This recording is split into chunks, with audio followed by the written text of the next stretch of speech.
anak putus sekolah. Ke sekolah ya? Pasti putus sekolah. Dari mana biayanya? Bahkan biaya untuk nyampe ke rumah sakit pun untuk berobat BPJS tidak ada. Setelah semua apa yang bisa dijual anak-anak saya punya 2 orang anak ya, berumur 13 tahun, 11 tahun. Mungkin mereka melihat mama saya sudah menjual apapun. Mereka melihat kloten, mereka melihat kok ada koran-koran bekas di sana, ada buku-buku bekas pelajaran mereka di sana. Ya, mereka beritahu kepada mama saya, "Mah, kayaknya mami masih bisa pergi berobat kok." Buat gimana sayang? Di atas masih ada koran-koran bekas, masih ada buku-buku bekas pelajaran kita. Mungkin mama bisa panggil pemulung yang ada suka lewat di depan. Mungkin kita bisa jual. Mungkin kalau kita jual, mami bisa nyampe ke dokter. Mereka begitu. Dan itu yang mereka lakukan. Mereka mengumpulkan koran-koran tersebut. Mereka mengumpulkan buku-buku mereka. Mereka bawa-bawa ke panggil pemulung.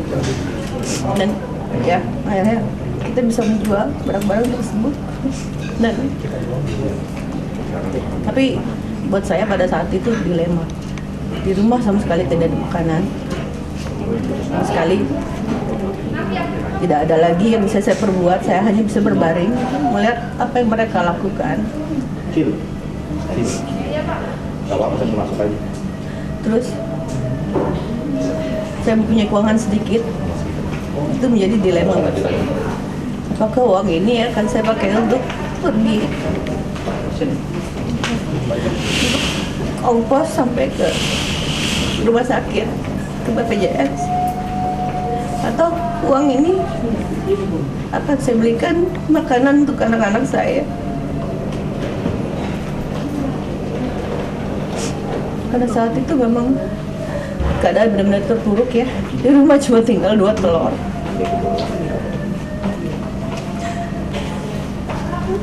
Saya bilang mama saya lebih baik, "Mam, ini nggak usah dipakai untuk pergi, tapi kita belikan beras, kita belikan makanan supaya anak-anak bisa makan." Dan anak-anak bilang apa ke saya? Itu katakan pada saya, "Nah mami gorengin aja telur ya, itu nggak perlu makan nasi." Lalu kita bisa berangkat pakai uang itu untuk pergi berobat.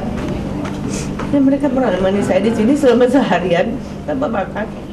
Tapi mereka pada saat itu sama sekali. Ya, Anda masih bersama kami di Intermezzo. Pemirsa, lagi-lagi kita ngebahas tentang salah satu penyakit yang mungkin ditakutkan oleh banyak wanita. Bahkan tidak hanya wanita, pria juga cukup menakutkan inilah kanker payudara yang justru harusnya kita bisa menangani dengan baik. Tapi bingung bagaimana dan seperti apa begitu, Nak ya? Barusan video yang kita lihat, aduh saya kalau lagi nggak siaran begini nggak tahan gitu ngelihatnya ya Reza ya, kalau misalnya melihat cerita di balik itu semua. Tapi semoga video tadi pembelajaran untuk kita semua, pemirsa, agar apapun itu dideteksi dengan dini, dan kalau misalnya bisa memang harus dideteksi secara medis terlebih dahulu. Betul. Nah, untuk tanya-tanya lebih jauhnya lagi, di sini sudah bergabung bersama kita salah seorang survivor juga ya, Nak ya. Iya, ada 2 orang survivor. Betul. Ada Mbak Mita dan juga Mbak Mima.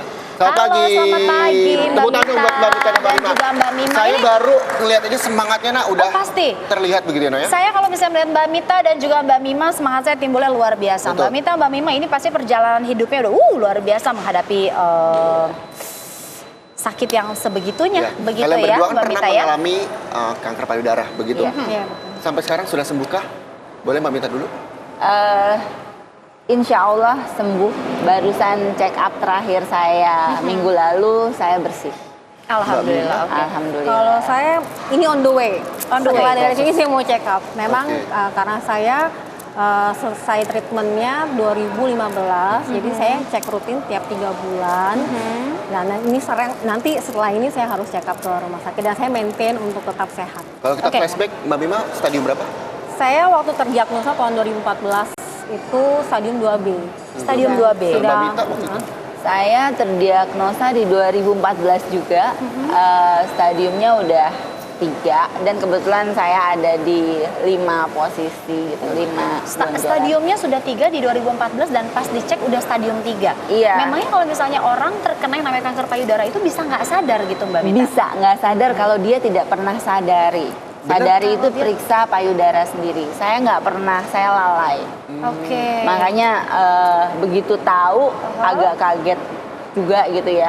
Lumayan kaget, shock gitu ya. Karena di kanan ada 1 udah ukurannya 6 cm dan di kiri ada 2, terus 1 yang ada lagi di balik di sini namanya limb memory node di belakang 1. Sama udah nyebar yang kanan, udah nyebar ke kelenjar getah bening. Oh my God. Nah, Nana dan juga pemirsa ini sebelum kita ngobrol-ngobrol lebih jauh, saya cukup tertarik dengan tulisan yang ada di jaketnya Mbak Mita, Love Pink, Share, Love and Care. Nah, seperti apa kira-kira komunitas tersebut? Kita juga punya informasinya untuk Anda. Ini dia.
Ya, Love Pink Betul gitu sekali. ya. Ada 2 orang sahabat, Santi Persada dan juga Madlina Mutia yang sebagai founder mendirikan komunitas ini. Betul ya Mbak Mita dan Mbak Mima, menolong para wanita-wanita agar tetap percaya diri, Setuju. bangkit, kemudian juga berpikir lebih jauh lagi ke depannya ini harus bagaimana. Kadang memang banyak yang akalnya jadi buntu, Reza. Betul. Nah, kalau misalnya Mbak Mita dan juga Mbak Mima pada saat itu otomatis apalagi seorang wanita begitu pasti down. Nah, ketika down bagaimana sih untuk bangkit lagi dan sampai bisa seperti sekarang? Boleh Mbak Kalau Mbak Mima. saya sendiri karena saya punya anak 3 ya, masih kecil-kecil. Jadi motivasi terbesar saya itu dari anak-anak dan juga suami, sahabat-sahabat yang saya cintai gitu.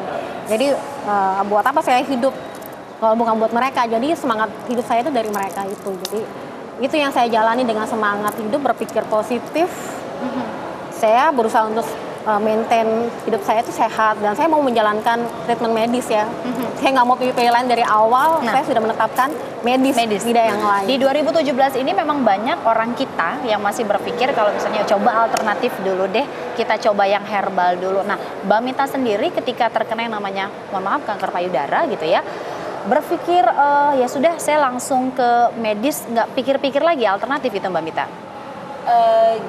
Gini ya Mbak, kalau untuk saya pribadi dari dulu saya memang tidak pernah percaya dengan yang alternatif. Memang pribadinya tidak pernah percaya. Oke, baik. Mohon maaf, tapi itu saya agak tidak percaya seperti itu dan saya suka sekali baca. Oke, baik. Saya suka sekali baca, saya suka sekali baca, googling dan lihat dan segala macam. Dan saya pikir juga semua itu karena gini, kita berpikir saja secara logika, kalau medis itu pengobatan mau baik kemoterapi, radiasi ataupun target terapi itu semua pasti sudah diujikan ke ratusan ribu orang, bahkan jutaan orang baru itu obat dikeluarkan. Tapi kalau maaf yang namanya alternatif dan lain-lain, mohon maaf sekali, itu kan tidak banyak, tidak sampai ratusan ribu orang. Betul. Kan takut, apalagi namanya kita kena kanker gitu ya, pasti punya rasa takut, nggak bohong kalau pasti nggak. berpikiran adalah hidup dan mati. Antara hidup dan mati, apalagi kalau dapat di anak kita masih kecil pada saat itu. Jadi kalau Mbak Mita lebih menyarankan Saya lebih medis, medis, karena ya. medis itu sudah teruji. jelas. Itu aja. Kalau saya sebagai orang awam ya, saya bukan dokter, bukan apa, tapi sebagai orang awam, istilahnya nggak tahu apa-apa, ya lebih bagus yang udah pasti teruji Betul. aja. Dan di Indonesia pun medisnya juga sudah bagus, ya, Bagus, Mbak Mita ya, Mbak Mita Jadi nggak perlu ya. jauh-jauh ke luar negeri begitu untuk melakukan pengobatan di Indonesia juga sudah bisa. Iya. Yang mau masalah bisa, usai jeda kita mungkin bisa bertanya-tanya apakah laki-laki bisa terkena kanker payudara? Ya. Jawabannya nanti usai jeda berikut. Jadi Anda tetap bersama kami di Intermezzo. Banyak info, info, nggak bikin kepo. Where is desire, someone's gonna be blamed. Where there is a flame, someone's born to get burned. But just because it burns doesn't mean you're gonna die. Gotta get up and try and try and try. Gotta get up and try and try and try. Gotta get up and try and try and try.